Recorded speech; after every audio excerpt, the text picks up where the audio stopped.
আচ্ছা, so last ক্লাসে তোমাদের একটা কোয়ারি সবারই ছিল যে আমরা মিনিমাম স্পেসিং কত দিব, তাই না? বা ম্যাক্সিমাম স্পেসিং কত দিব, এটা নিয়ে তোমাদের অনেক বেশি কনসার্ন ছিল। সো এটা অবশ্যই ভালো একটা পয়েন্ট যে তোমরা এগুলো নিয়ে চিন্তা করো।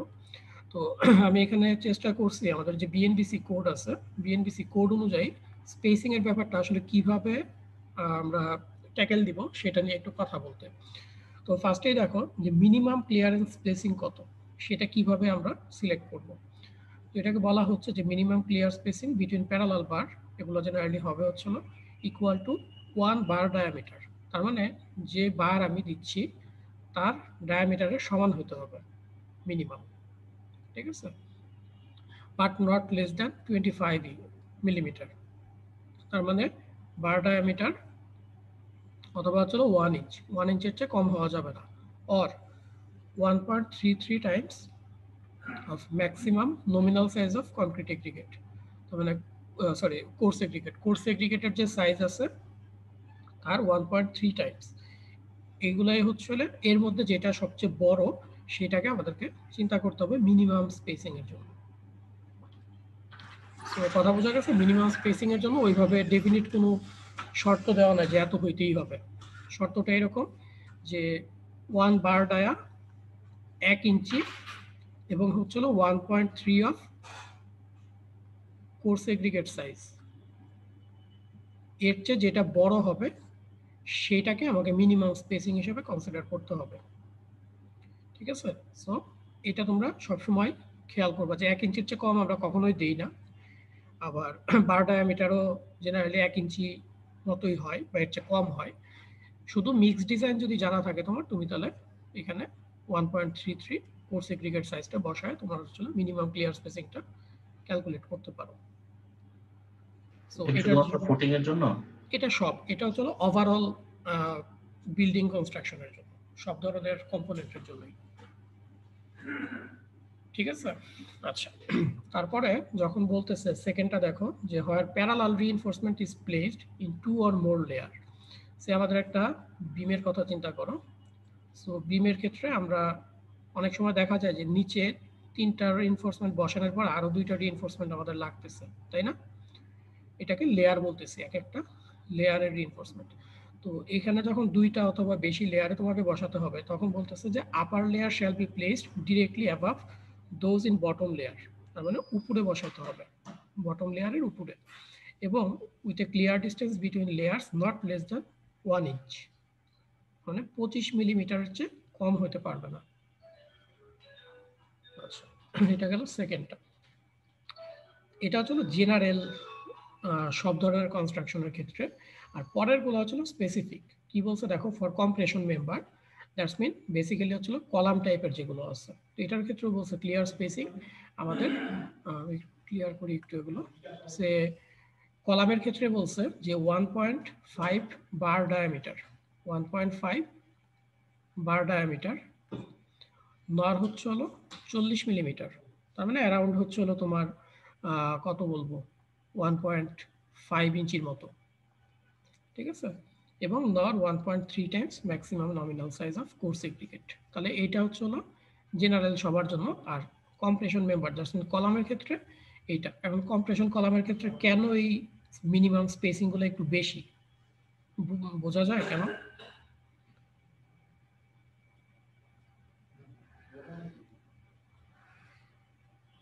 কথা শুনতে পাচ্ছ?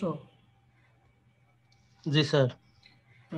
বললাম যে কলামের ক্ষেত্রে কেন এই স্পেসিংগুলো একটু বেশি, বলতে পারবা? আগে বলছিল হচ্ছে 1 ইঞ্চি বা হচ্ছে 1 বার ডায়ামিটার, এখানে বলতেছে 1.5 গুণ বা 1.5 ইঞ্চি। এটার কারণ হচ্ছে কলাম যেহেতু আমাদের ভার্টিক্যাল মেম্বার, আমাদের কনক্রিট এখান থেকে ঢালতে হয়, ঠিক আছে? সো অনেক উপর থেকে ঢালতে হয়, এখানে কম্প্যাকশন করাটা টাফ। সো এখানের গ্যাপগুলো যদি রিইনফোর্সমেন্টের মধ্যে যদি গ্যাপ না থাকে ভালো, তাহলে কম্প্যাকশন করা খুব একটা সহজ হবে না। এই কারণে এখানে একটু বেশি রাখতে বলে। আচ্ছা, তারপর হচ্ছে clear distance limitation between bars shall apply also clear distance between the contact lap splice and adjacent splices or bar. এটার অর্থ হচ্ছে আমরা ল্যাপ স্প্লাইস কি সবাই বুঝো? রিইনফোর্সমেন্টের স্প্লাইস কি জিনিস?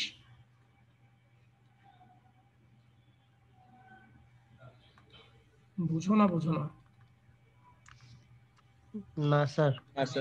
আচ্ছা ঠিক আছে, না বুঝলে সমস্যা নেই। স্প্লাইস হলো আমাদের যখন কলাম থাকে, কলামগুলো জেনারেলি যত তলা বিল্ডিং রিইনফোর্সমেন্ট কি তত লম্বা হয় আসলে? না স্যার। রিইনফোর্সমেন্ট তত লম্বা হয় না। এই কারণে দেখা যায় যে আমার কয়েকটা ফ্লোর পর রিইনফোর্সমেন্ট, ধরো এটা একটা, তারপরে এই রিইনফোর্সমেন্টের সাথে আরেকটা রিইনফোর্সমেন্টকে জোড়া দিতে হয়।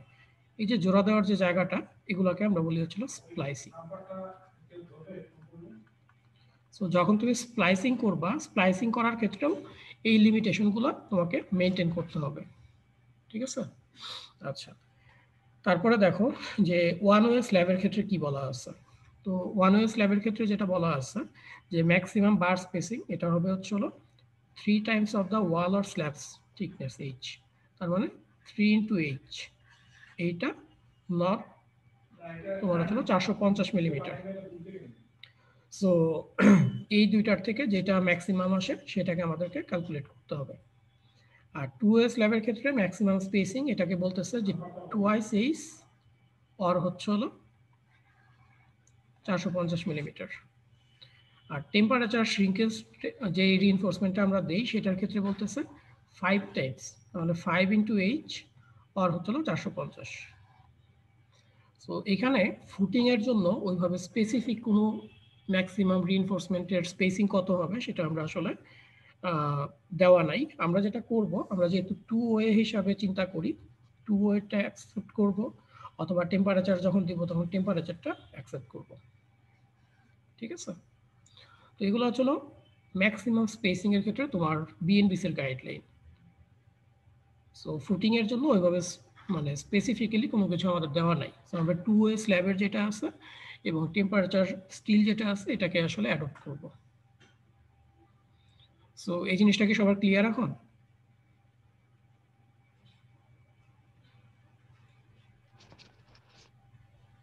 জি স্যার।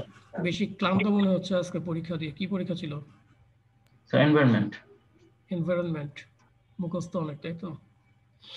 আচ্ছা ঠিক আছে, আমাদের কম্বাইন ফুটিং শেষ। আমরা এখন একটা ছোট টপিকস কভার করব যেটা আসলে তোমাদের এক্সিস্টিং যে নলেজ আছে ফুটিং এর সেটা দিয়ে ইজিলি করা যাবে। এটা হলো ওয়াল ফুটিং ডিজাইন।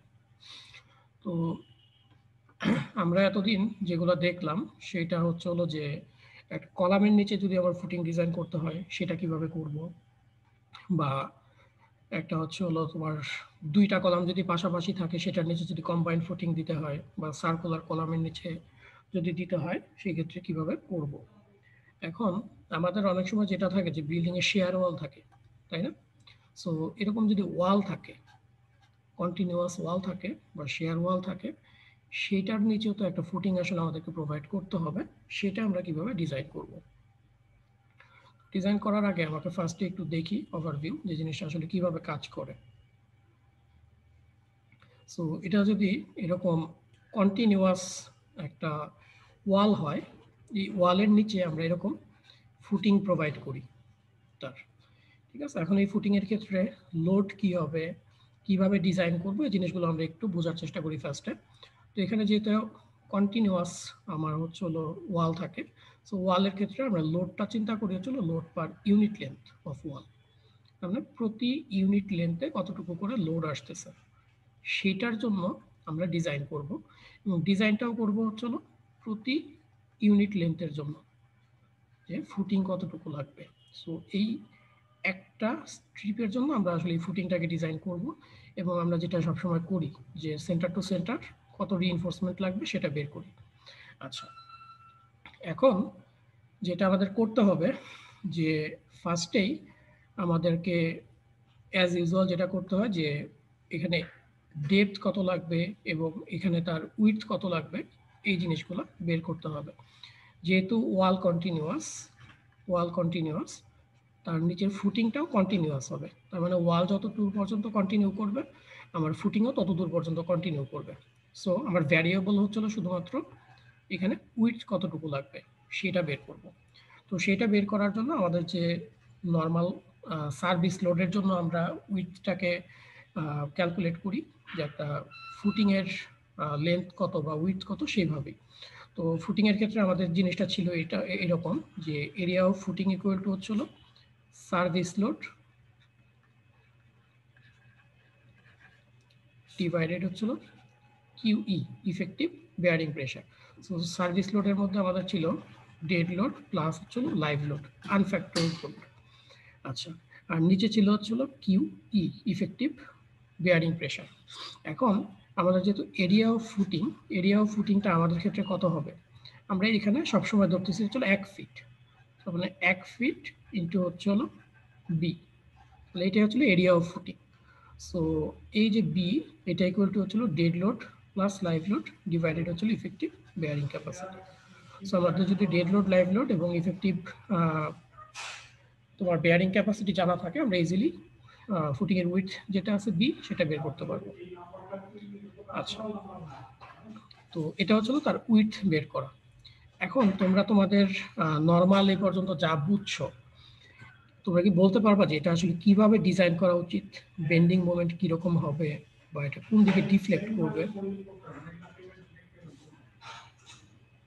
এই পর্যন্ত যত দূর করলা সেটার উপর বেস করে বলো। সো এটা নিচে বুঝতেছো যে প্রেশার আসবে হচ্ছিল কিউ ইউ পরিমাণ, স্বাভাবিকভাবে কিউ ইউ পরিমাণ প্রেশার আসবে। এখন এটা ডিফ্লেকশনটা কিরকম হবে বলতে পারবা? উইথের দিকে, বুঝি নাই। উইথের দিকে মানে জিনিসটা হচ্ছে হলো অনেকটা, আমি যদি সাইড ভিউটা ড্র করি তারপরে বলো। ধরো আমি এটা সাইডটা ড্র করলাম, সো এটা হচ্ছিল আমার ওয়ালটা আর কি কন্টিনিউয়াস। এখন কিভাবে এটা ই করবে, ডিফ্লেক্ট করবে? ক্যান্টিলিভারের মতো, ক্যান্টিলিভারের মতো, এটাও ক্যান্টিলিভারের মতো এরকম বড় কথা। তাহলে রিইনফোর্সমেন্ট কোথায় লাগবে? এখানে টেনশন হচ্ছে, তার মানে এই ফেসে হচ্ছে হলো আমাকে বটম রিইনফোর্সমেন্ট দিতে হবে। আচ্ছা, আর শেয়ার কি টাইপের হতে পারে? শেয়ার আমরা দুই টাইপের দেই, একটা হচ্ছিল ওয়ান ওয়ে আর একটা হচ্ছিল টু ওয়ে। কোন টাইপের শেয়ার হতে পারে বলো তো? One way. ওয়ান ওয়ে হবে, টু ওয়ে হওয়ার সম্ভাবনা আছে?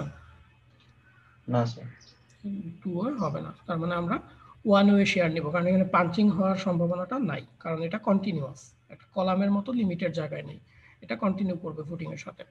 তাহলে আমরা ওয়ান ওয়ের জন্য ডিজাইন করব, আর হচ্ছে হলো ক্যান্টিলিভার পোর্শনের যে মোমেন্ট আছে, মোমেন্টের জন্য ই করব, ডিজাইন করব।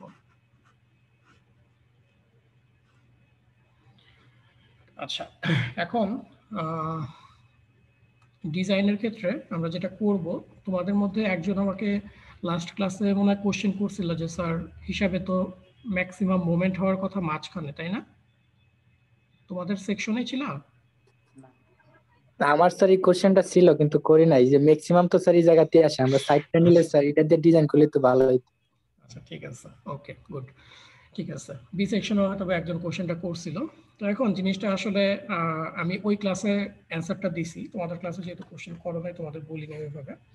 তো থিওরিটিক্যালি আমি যদি চিন্তা করি যে এটার ম্যাক্সিমাম এখানে আসবে মোমেন্ট, ঠিক আছে, কিন্তু দেখা যায় যখন তুমি এক্সপেরিমেন্টাল স্টাডি করবা, টেস্ট করবা, প্রথম ক্র্যাকগুলো দেখা যায় এইখানে, ঠিক আছে, ফেসে যেই দেয়ালটা আছে বা ফুটিং কলাম আছে যাই বলো না কেন, এই ফেসেই আসলে তোমার ফার্স্ট ক্র্যাকটা হয়। এবং যদি রিইনফোর্সমেন্টের কথা চিন্তা করো, রিইনফোর্সমেন্টের ইল্ডিং থেকে শুরু হয় এই জায়গাটা থেকেই। এখন কথা হচ্ছিল যে কেন হয়, হওয়ার কারণটা এরকম যে ধরো আমরা যদি এরকম একটা চিন্তা করি, ধরো আমি ক্যান্টিলিভার ড্র করতেছি তোমাদের সুবিধার জন্য, যে ক্যান্টিলিভার, তো এটা যখন আমরা ড্র করি জেনারেলি আমরা চিন্তা করি যে এটার বেন্ডিং মোমেন্ট ডায়াগ্রাম হয়তো বা এরকম কিছু একটা হবে, তাই না, এই জায়গাটায়। এখন এটা তো আসলে একটা লাইন ডায়াগ্রাম, মানে একটা লাইন হিসাবে আমি ড্র করতেছি। আর যখন তুমি রিয়েল কেসে যাবা, রিয়েল কেসে কিন্তু আসলে এরকম থাকে না, রিয়েল কেসে থাকবে একটা বিম কলাম এরকম, তার মানে এখানে একটা ভলিউম আছে তার। তো দেখা যায় যখন তুমি এরকম ক্যান্টিলিভার একটা অংশের মধ্যে লোড অ্যাপ্লাই করবা, তো এই লোড অ্যাপ্লাই করলে দেখা যাবে যে ম্যাক্সিমাম মোমেন্টটা তুমি যদি লাইন ডায়াগ্রাম করো, যে সেন্টার দিয়ে চিন্তা করো, যে এটা হলো লাইন ডায়াগ্রাম, তোমার হিসাবে এই জায়গায় আসার কথা ম্যাক্সিমামটা, কিন্তু দেখা যায় যত ক্র্যাকিং হয় সব হচ্ছিল এই ফেসের মধ্যে কনসেন্ট্রেট করে। এটা ভিতরের যে অংশটুকু এটা অনেকটা রিজিড হিসাবে কাজ করে, মানে এইটার আসলে এরকম কোনো ডিসপ্লেসমেন্ট হয় না। সো যত ডিফরমেশন বলো বা যত স্ট্রেস জেনারেট করে সব হচ্ছিল এই ফেসটাতে করে, যার কারণে আসলে আমরা এই ফেসে যে মোমেন্ট আসে সেটার জন্য ডিজাইন করলেই মোটামুটি এডিকুয়েট হয়। এইখানের মোমেন্টটা অত বেশি আসলে জেনারেট করে না। ঠিক আছে, সো এই জিনিসটাই তোমাদেরকে একটু ক্লিয়ার করার জন্য এখানে আমি এগুলো লিখে রাখছি একটা বই থেকে, একটু ভালো করে দেখবা এই জায়গাটা। আচ্ছা, তো আমরা যেটা বলতেছিলাম যে আমরা আসলে ডিজাইন করব হচ্ছে হলো একটা হচ্ছে হলো বেন্ডিং মোমেন্টের জন্য, আর হচ্ছে হলো ওয়ান ওয়ে শেয়ারের জন্য। তাহলে বেন্ডিং মোমেন্টের ক্ষেত্রে আমাদের ক্রিটিক্যাল সেকশন হচ্ছিল এইটা। তাহলে নিচে যদি ইউ পরিমাণ লোড কাজ করে, তো এখানে দেখো মোমেন্ট কত হবে এই সেকশনে, half into q u, that's mean এই যে লেন্থটা আছে, আমি এই লেন্থটাকে আমি তোমাদেরকে ফর্মুলাগুলো মুখস্থ করতে মোটামুটি ডিসকারেজ করতেছি। এগুলা ফর্মুলা মুখস্থ করো না, যেহেতু বইয়ে আছে আমি লিখে রাখছি, কিন্তু এটা করো না। সো L1 স্কোয়ার তোমরা ক্যালকুলেট করে করে এখানে বসাই দিবা, জাস্ট ক্যান্টিলিভারের যে মোমেন্ট আর কি। আচ্ছা, সো এখানে মোমেন্ট বের করে আমরা হচ্ছে রিইনফোর্সমেন্ট ডিজাইন করব। আর শেয়ার স্ট্রেসের ক্ষেত্রে আমাদের ক্রিটিক্যাল সেকশন হয় জেনারেলি যেখানে হচ্ছে হলো কলামের ফেস থাকে সেখান থেকে ডি ডিস্টেন্স দূরে। ঠিক আছে, সো এটাকে জেনারেলি ক্রিটিক্যাল সেকশন হয়। এবং দেখো যে এই যে শেয়ার ক্র্যাক যেগুলো আছে, শেয়ার ক্র্যাকগুলো জেনারেলি এই জায়গাটাতেই ফার্স্ট জেনারেট করে। তো ফোর্সটাও এখানের জন্যই আসলে আমরা ধরি যে এখানে ক্রিটিক্যাল সেকশনটা জেনারেট করবে। আচ্ছা, ওকে, এখন আমাদের যেটা করতে হবে যে ভি ইউ বের করতে হবে, যেখানে আসলে কি পরিমাণ লোড আসলে আমাদের আসতেছে। তো এই লোডটাকে আমরা যদি ক্যালকুলেট করতে যাই তাহলে এটা আসে হচ্ছে হলো আমাদের যে, ওইটা ক্লিয়ার করে নিই একটু, ক্রিটিক্যাল সেকশন আছে, সেকশনের বাইরের যে এরিয়াটা আছে সেই এরিয়ার নিচ থেকে লোড দিচ্ছি, মানে কিউ ইউ ইন্টু হচ্ছিল এই জায়গার যে এরিয়া থাকবে। সো এরিয়াটা হবে, আমি যদি এটাকে L2 বলি, L2, আর এদিকে হচ্ছিল আমরা 1 ফিটের জন্য ডিজাইন করতেছি, তাহলে ভি ইউ এটা হচ্ছিল টোটাল L2 হবে। সো এটা ইকুয়েশন যা আছে সেটা বেসিক্যালি L2টাকে রিপ্রেজেন্ট করতেছে, তাহলে কিউ ইউ ইন্টু হচ্ছিল L2, আর এদিকে হচ্ছিল আমাদের 1 ফিটের স্ট্রিপ আমরা চিন্তা করতেছি। তো আমরা এই দুইটা শেয়ার এবং মোমেন্ট বের করে তারপরে হচ্ছিল সিম্পল ডিজাইনে চলে যাব। আচ্ছা, তো দেখি আমরা এখন একটা অঙ্ক করি।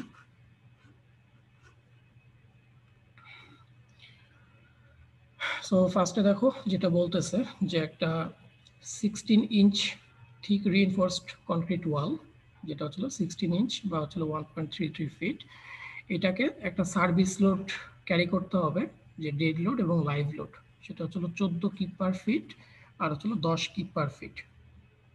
তার মানে জিনিসটা এরকম।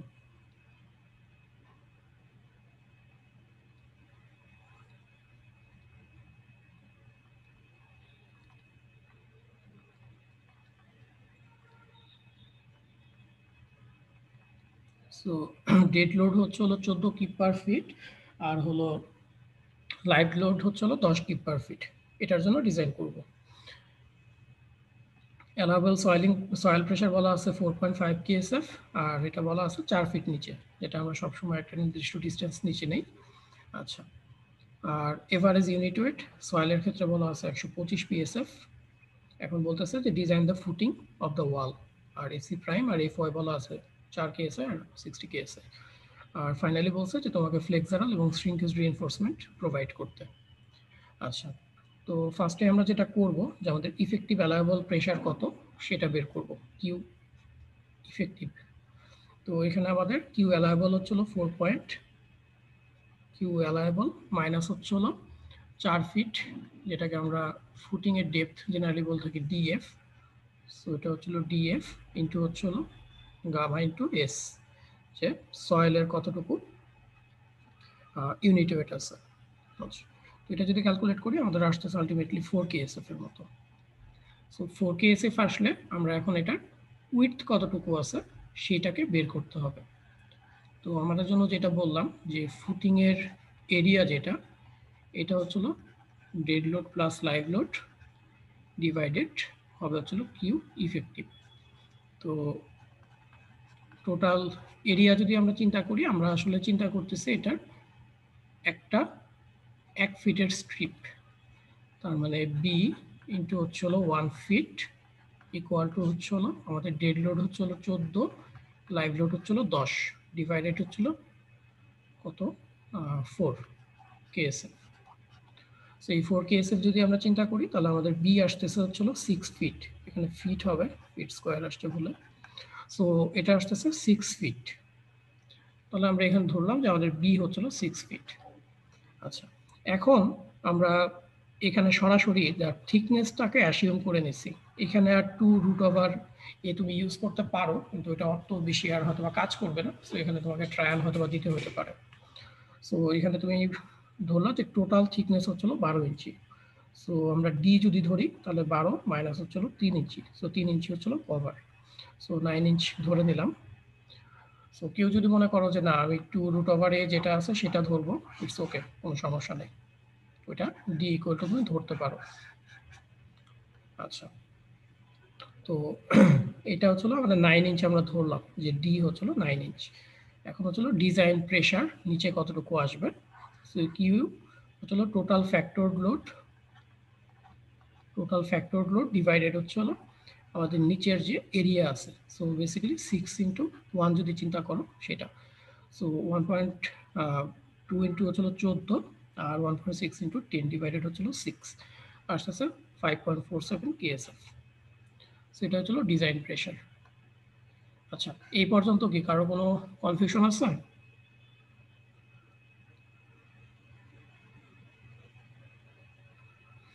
তোমরা কি শুনতে পাচ্ছ? জি স্যার। ওকে, আচ্ছা ঠিক আছে। এখন কনফিউশন না থাকলে আমার সাথে বাকি ক্যালকুলেশনগুলো একটু নিজেরা করো। এই লেফট সাইড ধরো ব্ল্যাঙ্ক আছে, কিছু নাই। এখন আমরা ডি কত ধরছি, 9 ইঞ্চ, আমাদের এই পুরোটা হচ্ছিল 6 ফিট। তাহলে ফার্স্টে আমরা যদি শেয়ারের জন্য চেক করতে চাই, তাহলে আমাদের শেয়ারের ক্রিটিক্যাল প্লেন হচ্ছিল এটা, critical section for share both সাইডে। এখন এই ডিস্টেন্সটা 19 ইঞ্চি কিভাবে আসে বের করো তো সবাই, বলো আমাকে। ফার্স্টে এই ডিস্টেন্সটা বের করো, ক্যালকুলেট করো নিজেরা।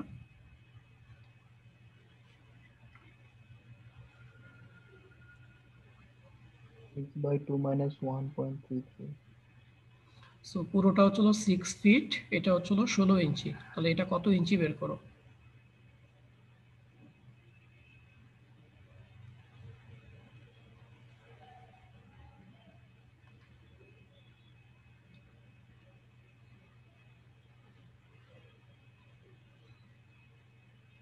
স্যার 28 ইঞ্চি। 0.02. সো 28 ইঞ্চি আসছে, তাহলে এটা হলো 28 ইঞ্চি। তাহলে আমাদের এখানে ডি আমরা ধরতেছি, অ্যাসিউম করতেছি হচ্ছিল 9 ইঞ্চি, তাহলে এটা কত আসবে, 28 মাইনাস হচ্ছিল 9 ইঞ্চি, তাহলে এটা হচ্ছিল 19 ইঞ্চির মতো আসবে। তো আমি যখন আমার ডিজাইন লোড চিন্তা করব যে নিচ থেকে কতটুকু শেয়ার আসতেছে, শেয়ারটা আসবে হচ্ছিল, আমরা যেহেতু এদিকে 1 ফিট স্ট্রিপ ধরতেছি, তাহলে এদিকের 1 ফিট আর এদিকের যে লেন্থ আছে 19 সেটা।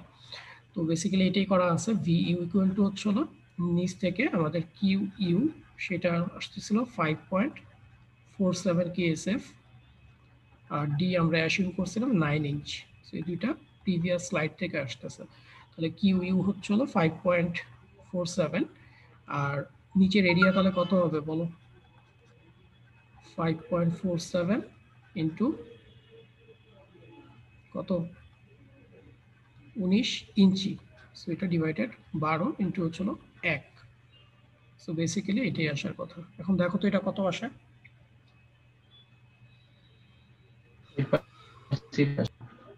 8.6 আসে। সো এটা তোমাদের সুবিধার জন্য আমি এখানে করে রাখছি, কিন্তু এই পরীক্ষার সময় এভাবে ক্যালকুলেট করে সরাসরি করে দিও, তাহলেই হবে। আচ্ছা, এখন আসতেছে যে আমাদের 5EC কত। তার মানে এটা হচ্ছিল ডিমান্ড, আর এটা হচ্ছিল ক্যাপাসিটি বের করব। সো ক্যাপাসিটি হচ্ছিল 25√HC ইন্টু বিডি। সো 0.75 হচ্ছিল এইটা, ইন্টু 2 ইন্টু √/HC ইন্টু হচ্ছিল আমরা কতটুকুর জন্যই করতেছি এখানে, 1 ফিট স্ট্রিপের জন্য। তাহলে বি হচ্ছিল আমাদের জন্য 12 ইঞ্চি, আর ডি আমরা অ্যাসিউম করছি হচ্ছিল 9 ইঞ্চ। ডি ইকুয়াল টু হচ্ছিল 9 ইঞ্চ। সেটা যদি ক্যালকুলেট করো আসতেছে হচ্ছিল 10 কিপ পার ফিটের মতো। তো এটা আমাদের ক্যাপাসিটি ডিমান্ড থেকে মোটামুটি বেশি। আমরা মোটামুটি সেফ ডিজাইন বলা যায়, যে ডেপথ আমরা যেটা ধরছি এটা এডিকুয়েট। আচ্ছা, এখন মোমেন্টের ইকুয়েশনটা কি হবে সবাই বলতে পারবা? এটা ভুলে যাও, এটার দরকার নাই। মোমেন্টের ইকুয়েশনটা এখন বের করা যাবে নাকি ই থেকে? ফার্স্ট হলো ক্রিটিক্যাল সেকশনটা দেখো। ক্রিটিক্যাল সেকশন কোথায়?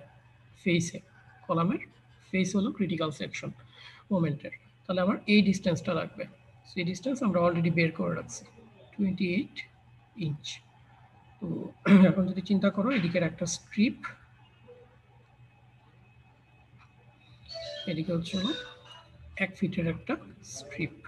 তাহলে এটা একটা ক্যান্টিলিভার বিম হলে আমাদের মোমেন্ট হবে হচ্ছে হলো half into q u into হচ্ছে হলো এল স্কোয়ার, তার মানে 28। এটাকে অবশ্যই ফিটে নিতে হবে স্কোয়ার, সেটা এখানে বলা আছে হাফ ইন্টু 5.47 ইন্টু হচ্ছে হলো এই অংশটা, এটা হচ্ছে হলো বেসিক্যালি 28 ইঞ্চি, এত ফিট। আচ্ছা, তাহলে এখানে আসতেছে 14.9 ফিট পার ফিট। তো মোমেন্ট বের করার পরে আমাদের যেটা জেনারেলি কাজ, যে স্টিল বের করতে হবে ট্রায়াল দিয়ে। তো এস এর ভ্যালু আমরা ট্রায়াল দিয়ে মোটামুটি পাচ্ছিল 0.4, আর যখন ট্রায়াল দিচ্ছিলাম তখন ইনিশিয়াল ভ্যালু হচ্ছিল 1 ইঞ্চ ধরে নিছি কম্প্রেশন জোনের। তো পরে এ আসছে হলো 0.6। সো তুমি যদি আবারও ট্রায়াল দাও ওই অ্যারাউন্ড 0.4ই আসে, এই জন্য স্কিপ করছি এটা। আচ্ছা, তাহলে আমাদের 0.4 ইঞ্চি স্কোয়ার পার ফিট হচ্ছিল রিইনফোর্সমেন্ট দিতে হবে এই সেকশনকে এডিকুয়েট করতে হলে। তার মানে এইভাবে দিতে হবে রিইনফোর্সমেন্টটা। আচ্ছা, এখন নেক্সট আমরা যেটা করবো যে আমাদের মিনিমাম রিইনফোর্সমেন্ট। সো মিনিমাম রিইনফোর্সমেন্টটা, এটা যেহেতু একটা স্ল্যাবের মতো চিন্তা করতেছি, পার ইউনিট লেন্থে আমরা করতেছি, আমরা 0.0018 বি ইন্টু টি ধরতেছি। 0.0018 বি হচ্ছে আমাদের জন্য 1 ফিট, মানে 12 ইঞ্চি। আর টোটাল থিকনেস যেটা, টোটাল থিকনেস আমরা ডি প্লাস 3 ইঞ্চ, তার মানে 9 প্লাস 3 ওটা হচ্ছিল 12 ইঞ্চ। তো 12 ইঞ্চ হচ্ছিল আমাদের টি আসতেছে, এটা ধরলে আমাদের আসতেছে হচ্ছিল 0.25 ইঞ্চি স্কোয়ার পার ফিট। তো মিনিমাম রিইনফোর্সমেন্টটা অনেক কম লাগতেছে আমাদের, বেসিক্যালি ফ্লেক্সারাল রিইনফোর্সমেন্ট বেশি, তার মানে আমরা ফ্লেক্সারাল রিইনফোর্সমেন্টটাকেই গভর্ন করতেছে, এটাই কন্ট্রোল করবে। তো আমরা যদি নাম্বার 4 বার দেই তাহলে around 6 inch centre to centre আমাদের দিতে হবে, স্পেসিং দিতে হবে এখানে। স্যার ডিটা কি স্যার আমরা আগের নিয়মেই স্যার অ্যাজিউম করছিলাম?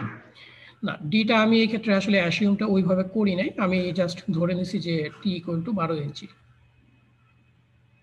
সো তুমি যদি অ্যাসিউম করতে চাও কোনো সমস্যা নেই, সেই ক্ষেত্রে কত হয় দেখো, ডি ইকুয়াল টু যদি 2 রুট ওভার কত হবে 6 ইন্টু 1 কত হয় দেখো তো ক্যালকুলেট করে।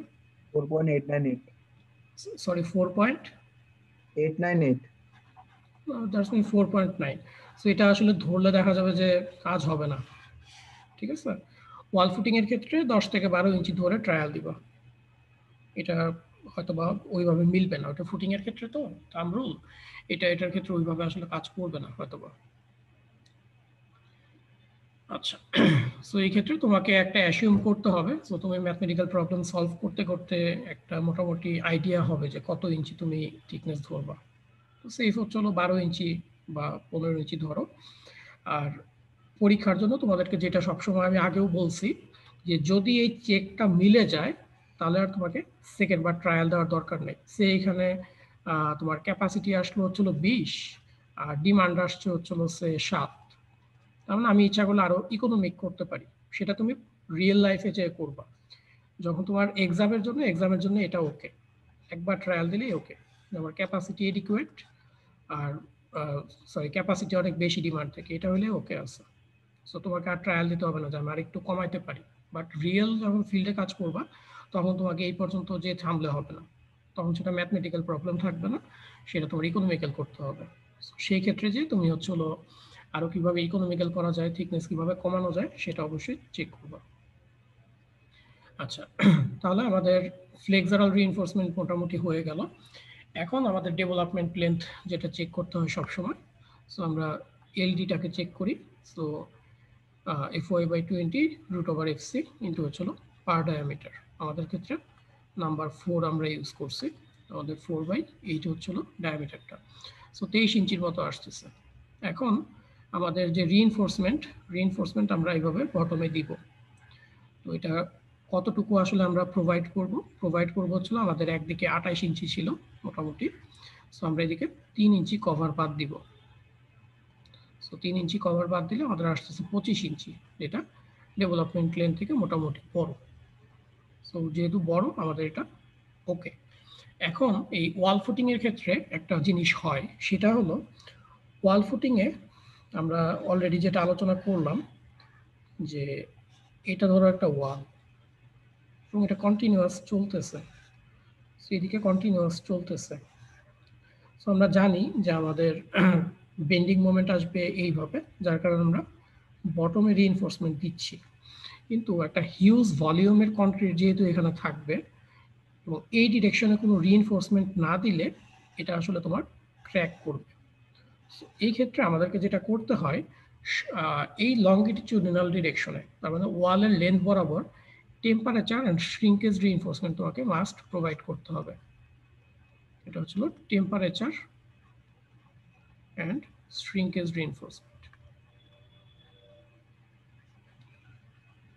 এটা অবশ্যই তোমাকে প্রোভাইড করতে হবে। তো এটার জন্য আমাদের ওই মিনিমাম যে রিইনফোর্সমেন্টটা আছে এস মিনিমাম 0.0018 B/T। সো এটা করে আমাদের, যেহেতু আমরা প্রতি ইউনিট ইঞ্চিতে চিন্তা করি, সরি ইউনিট ফিটে, তাহলে 1 ফিট চিন্তা করতেছি যে 12 ইঞ্চি, এটা হলো বি। আর আমাদের থিকনেসও আমরা মোটামুটি প্রোভাইড করলাম হচ্ছিল 12 ইঞ্চি টিটা, তাহলে এটা টি এর ভ্যালু হচ্ছিল 12। দেখা যাচ্ছে যে 0.25 ইঞ্চি স্কোয়ার পার ফিট লাগবে। তো এখানে রিইনফোর্সমেন্ট আমরা একটু ছোট করে দেই যেহেতু অনেক কম রিইনফোর্সমেন্ট, সো নাম্বার 3 দিলে অ্যারাউন্ড 5 ইঞ্চির মতো আসতেছে। তো যদি ফাইনাল ড্রয়িংটা দেখাতে হয়, তোমার এটা হচ্ছে হলো আমাদের শর্ট রিইনফোর্সমেন্ট ফ্লেক্সারের জন্য। এটা হচ্ছে শর্ট রিইনফোর্সমেন্ট ফ্লেক্সারের জন্য। আর এই যে এগুলো আছে এগুলো হচ্ছিল লং রিইনফোর্সমেন্ট নাম্বার 3, এটা 5 হবে, ঠিক আছে। সো নাম্বার 3 5 ইঞ্চ, এটা হলো টেম্পারেচার এন্ড শ্রিঙ্কেজের জন্য। সো আমাদেরকে এইভাবে রিইনফোর্সমেন্ট দিতে হয়। আচ্ছা, সো এটাও একটা প্র্যাকটিস। আর একটা প্র্যাকটিস তোমরা হয়তো বা ফিল্ডে যেয়ে পাবা, সেটা কি অনেক কেউ কি দেখছো এমনি ওয়াল ফুটিং বা কিছু এই টাইপের? স্যার লং ডিরেকশনের রড স্যার ফুটিং এ স্যার নিচে থাকে না? লং ডিরেকশন একটা বলতে নিচের লেয়ারে বলতেছো? জি স্যার, শর্ট ডিরেকশন নিচে থাকে না? আচ্ছা, এখানে জিনিসটা হচ্ছে আসলে কোন ডিরেকশনটা নিচে থাকবে এটা ডিপেন্ড করতেছে হচ্ছে তোমার মোমেন্ট কোন ডিরেকশনে বেশি ট্রান্সফার হচ্ছে, ঠিক আছে। সো যেহেতু আমরা ফ্লেক্সারাল রিইনফোর্সমেন্টটা হচ্ছিল এই যে লাল রঙের যে রিইনফোর্সমেন্ট দ্যাটস মিন শর্ট ডিরেকশনটা, এই কারণে এটাকে নিচে দিচ্ছি।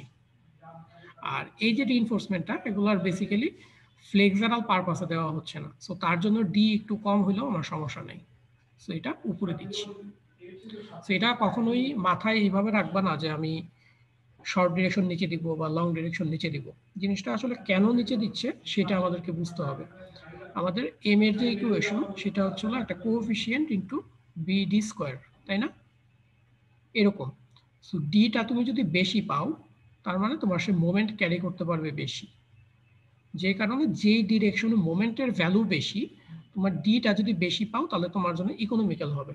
সেই কারণে সেই ডিরেকশনের রিইনফোর্সমেন্টটাকে তোমাকে নিচের লেয়ারে দিতে হয়। সো এটাকে থাম্ব রুল হিসাবে সবসময় শর্ট ডিরেকশন নিচে দিব বা লং ডিরেকশন নিচে দিব এভাবে না করে এক এক সময় এক এক রকম হতে পারে। যদি একটা তুমি নর্মাল ফুটিং চিন্তা করো, ঠিক আছে, স্কোয়ার ফুটিং, সেটার ক্ষেত্রে এক ধরনের হতে পারে, রেক্টেঙ্গুলার ফুটিং এর ক্ষেত্রে এক ধরনের হবে, কম্বাইন্ড ফুটিং এর ক্ষেত্রে এক ধরনের হবে। সো এটা আমি ব্যক্তিগতভাবে প্রেফার করবো যে তোমার মুখস্থ করার দরকার নেই, তুমি বুঝে তারপরে কোন লেয়ারে দিবা সেটা চিন্তা করবা, ঠিক আছে? আচ্ছা আচ্ছা ঠিক আছে, তাহলে এখন আরেকটা প্র্যাকটিস হয়তো বা তোমরা করবা, সেটা হলো আমি একটু লিঙ্কটা দিয়ে দিচ্ছি, সবাই কষ্ট করে এটা দিয়ে দাও, প্রেজেন্টটা দিয়ে দাও। আচ্ছা, এটা একটা প্র্যাকটিস আছে, বাট ফিল্ডে তোমরা আরেকটা প্র্যাকটিস হয়তো বা দেখবা, সেটা হচ্ছে হলো আমরা এখানে রিইনফোর্সমেন্টটা শুধু বটমে দিছি। সো অনেক জায়গায় দেখবা যে রিইনফোর্সমেন্ট এইভাবে না দিয়ে 2 লেয়ারে দেয়। সো এইখানে হচ্ছে ফ্লেক্সারাল রিইনফোর্সমেন্ট দেয়, আর এইখানে আমরা যেমন বটমে দিছি এরকম বটমে দেওয়ার সাথে সাথে উপরেও রিইনফোর্সমেন্ট দেয়, ঠিক আছে? সেই ক্ষেত্রে এইখানেও তোমাকে কিছু রিইনফোর্সমেন্ট দিতে হবে। সো সেই ক্ষেত্রে আমরা যে এটা টেম্পারেচার শ্রিঙ্কেজ হয়তো বা 6 ইঞ্চি রাখছি, ওরা যেটা করবে 12 ইঞ্চি করবে, 12 ইঞ্চি করে এইখানে অর্ধেক রিইনফোর্সমেন্ট দিবে আর এইখানে হচ্ছে অর্ধেক রিইনফোর্সমেন্ট দিবে। সো এটাও প্র্যাকটিস আছে প্র্যাকটিক্যাল ফিল্ডে, সো যে কোনো একটাই করলেই হবে। আচ্ছা, সবাই কি এই পর্যন্ত বুঝতে পারছো? জি স্যার। আচ্ছা, তাহলে ফুটিং মোটামুটি এর পরের যে পেজ আছে ওটা আমি দেখালাম একটু আগে তোমাদেরকে, যে স্পেসিং এর ব্যাপারটা। এখন ফুটিং এর মোটামুটি আমাদের সিলেবাস এইখানেই শেষ। ফুটিংটা অনেক লম্বা ছিল, অনেক টাইপের ফুটিং এগুলো। তো ফুটিং এর বেসিক যে কনসেপ্টটা আছে সেটা মোটামুটি একই ধরনের। সবাই একটু চেষ্টা করবা ফুটিং এর জিনিসগুলা শেষ করে ফেলার জন্য। তোমাদের ক্লাস টেস্ট কবে? সোমবার দেওয়ার কথা, তাই না? আচ্ছা, সোমবার তোমরা কি একটা কাজ করতে পারো কিনা দেখো, তোমাদের সকাল 9:40 তো বোধহয় কোনো ক্লাস নাই, তাই না? আমি চাচ্ছিলাম যে বি সেকশন এবং এ সেকশন একসাথে তোমরা কুইজের টাইমটা একটু ফ্রি টাইমে দাও। এটা কি করা সম্ভব তোমাদের মধ্যে কাজ করা? স্যার অ্যাটেন্ডেন্সের ফর্মটা কি আবার দেওয়া যাবে? নেট ডিসকানেক্ট হয়ে গেছিল। আচ্ছা, হ্যাঁ, তোমরা হচ্ছে একটা কমন টাইম নেক্সট উইকে রবি বা সোমবারে যে কোনো একটা দিন, যেদিন তোমাদের কমন যে ক্লাস নাই, আমাকে একটু জানালে আমার আবার দেখতে হবে যে আমার আবার ফ্রি আছে কিনা। যেমন আমি তোমাদেরকে বলে দেই, রবিবারে হচ্ছে আমি সকাল 9টা থেকে 1টা পর্যন্ত ক্লাস আছে, তারপর ফ্রি আছি। আর সোমবারে হচ্ছে আমার একটাই ক্লাস থাকে তোমাদের সাথে 2:40-এ, ঠিক আছে? আমাকে একটু, আমি বি সেকশনের সাথে কালকে হয়তো বা কথা বলবো, আজকে ওদের সাথে ক্লাস নাই। সো তুমি একটু তোমার বি সেকশনের সিআর সাথে কথা বলে রেখো, ঠিক আছে? আমাকে একটু জানাও তোমরা। 9:40 বলছেন? সোমবার 9:40 মনে আমি চেক করছিলাম, তোমাদের 2 সেকশনই ফ্রি আছে। তারপরে একটু দেখে দেখো, তোমরা একটু চেক করো, তোমাদের ব্যাচ রুটিনটা চেক করো, তারপর আমাকে জানাও কনফার্ম করে। ওকে, ঠিক আছে, তাহলে ভালো থাকো সবাই, নেক্সট টাইম দেখা হবে। হ্যাঁ বলো বলো। Sir regular 18 sir present sir. Sir form fill up করতে গিয়ে স্যার এটা স্যার ভুল দিছি স্যার, 0202 দিছি স্যার, 3 পরে করতে স্যার। Number sir. আচ্ছা, দাঁড়াও জি স্যার। রেকর্ডটা অফ করি।